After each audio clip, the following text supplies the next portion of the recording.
Hi there, and welcome to Q&A Wednesday.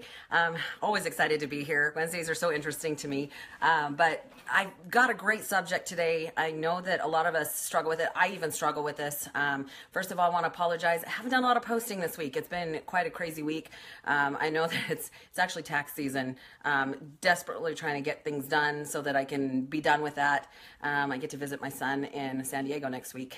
He's a Marine, so trying to get that all accomplished before that happens. But today's a great subject. I want to talk a little bit about failing and why we think it's such a horrible thing and why we try to avoid it at all costs. And even I struggle a little bit with some days feeling like I'm a failure in some of the things that I'm trying to accomplish. So, I thought really appropriate. I'm working with a lot of people right now who are really struggling with some things, some issues, especially my competitors as it gets close to competing season here pretty quick at the end of the month.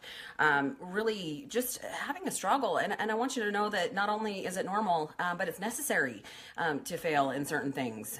It's kind of funny in the gym we talk about how, of course, there's certain things you don't want to fail at. You don't want to fail at a relationship. You don't want to fail in school. But in the gym, there's a time and a place that it's important to fail. You want to get to the point where your muscles fail because that way you know that you've broken the muscle down as far as it will go for that moment. And failure is a necessity. So it's also a necessity in everyday life as well. So I want to talk just for a few minutes a little bit about why I feel that it's necessary to fail. I do a lot of reading. It's back to competition prep season for me. And when I competition prep, when I do cardio, I tend to do a lot of reading and a little bit of listening to motivational speakers. And because, it keeps me going, it keeps me positive. Competition season's hard. I'm doing 2-a-day cardios for anybody who's ever done that before. It's a little rough. It kicks my hiney. And so I do a lot of reading and a lot of research and thinking about how to stay positive even when life gets rough, because to be honest, it gets rough for everybody, right? We all have our own issues. We all have our own situations. Hello to everybody jumping on. I see lots of people jumping on today. I know, like I said, great subject, right? So the first thing that, I want to talk about is why it's important to fail. You find that you don't learn anything when everything's perfect, right? That'd be great. But it's kind of that pleasure pain principle that if you don't know pain, how do you know the pleasure? Same thing with failing and with having, things happen the way that we would love them to. If you never fail at anything, how can you enjoy it when it actually does go right? So, lesson number one from failing is that you will learn from the situation. You can't learn when you do perfect. You learn when you fail, when you do something wrong, when you don't quite have the outcome that you'd like to have. It's a time to reflect and think about how to change that and how to do it better. Like I said, you can't really learn when everything goes right. So, it is, I know sometimes we struggle with wanting to put ourselves out there and take that risk because failure is part of the process and it's hard. As a human being, we don't like to first of all, we don't like to be uncomfortable.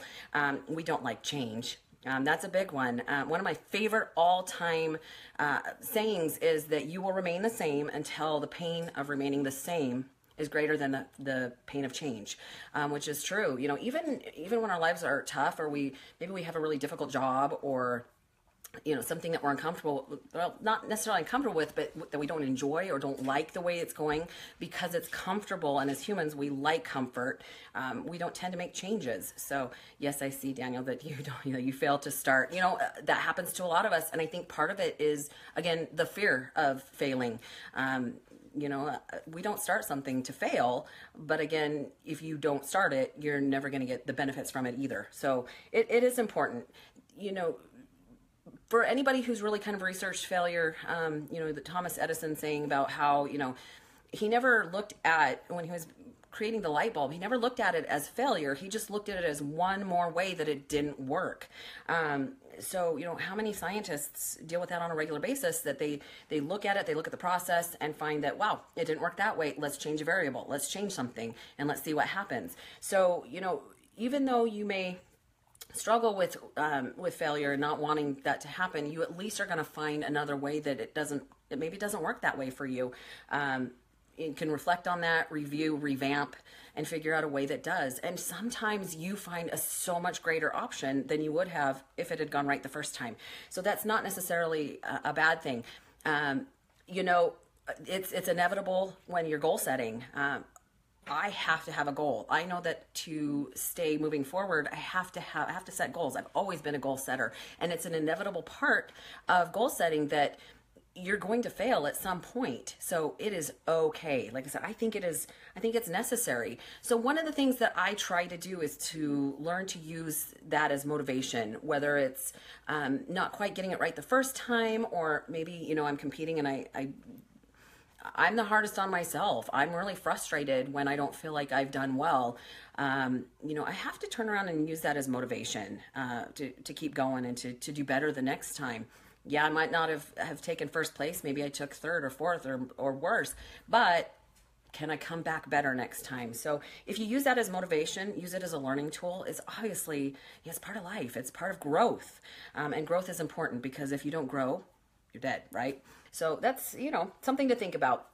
I was looking at some different quotes from people today, and this is an absolute summary of what J.K. Rowling said. But one of the things that she mentioned was that if you live so cautiously because you're afraid to fail, that you find that you haven't lived at all, what fun is that? How many people on their deathbed aren't as worried about, certain things, but they really worry about what they didn't accomplish or what they failed to actually try because they were afraid of failing. And here's the other thing. Who says it's failure? I mean, we're the only ones that think, wow, that I failed. That's a horrible thing. It's not necessarily. Like I said, if it brings growth, then that's definitely a positive look on it. And that's half the ball game, right? If we realize that our attitude is everything, life is 10% what happens to us and 90% how we respond to it. So, it's all about how you look at it. If it's failure, yeah, that's great, but it can also spur some great change. And how many things have happened because you have failed at something? The whole, if God closes the door, he opens a window somewhere. So it's a benefit, and we're all going to go through it.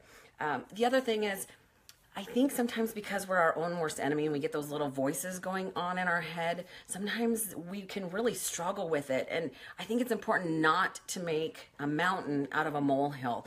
Maybe it's just a small failure, but sometimes we get overwhelmed by that. We start putting too many failures or too many situations and problems together, and all of a sudden, we're a victim. Woe is me. Things are horrible. Again, that's all an attitude. So, it's all about how you look at it. And again, I struggle with everybody else. I really do. I really find that sometimes, because I'm such a perfectionist, that if I'm not 1,000,000% into it, I really get after myself. And it's been part of my life process to really work with that and see if I can't overcome that, because it's definitely something that I deal with.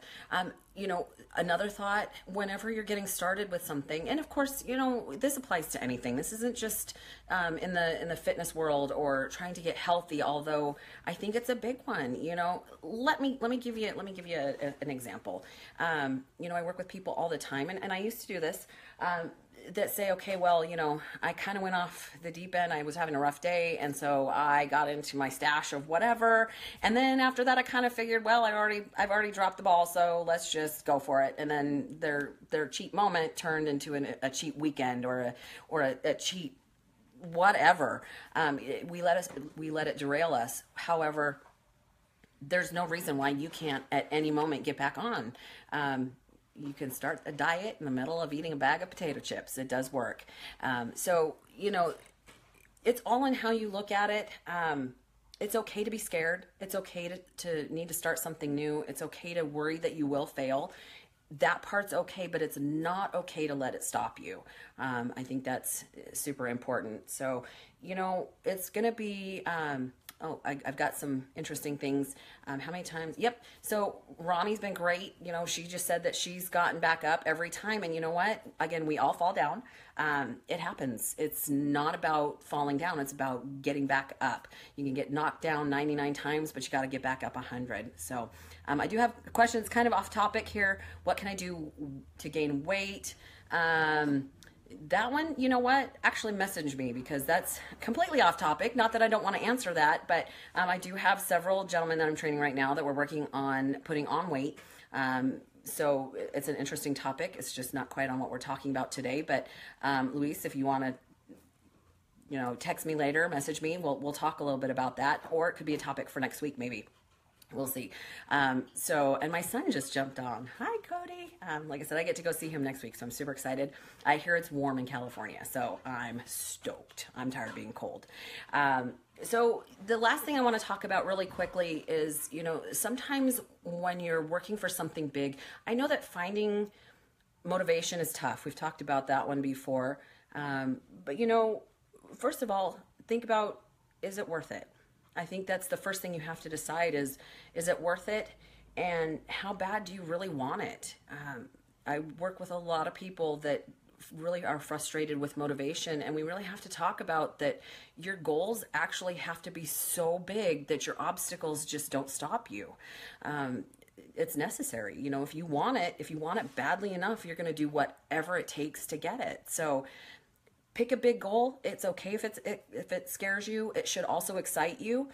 It's okay to think, well, heck, maybe I'm going to fail, because again, it's part of the process. We're not perfect. Success is messy. I've talked about this. Success is not a straight line. It's not perfection. It doesn't happen. We all have to fail forward to get where we want to go. So if I can leave you with one thought tonight, it's that, you know what? It's okay to fail. It's just not okay to quit when you're not getting the direction that you want to go. You got to get back up. You got to try again, because blessings may come your way that you wouldn't have discovered otherwise. So have an incredible evening. I know this was a little short tonight, but it's been quite a day, and I've got some other things that I need to accomplish, including taxes. I know I'm behind the 8 ball on that one. So have an incredible night, and you can do it. Failure's part of the process. It is what it is. And you know what? I'm your biggest fan. I want you to be successful. So have a good night.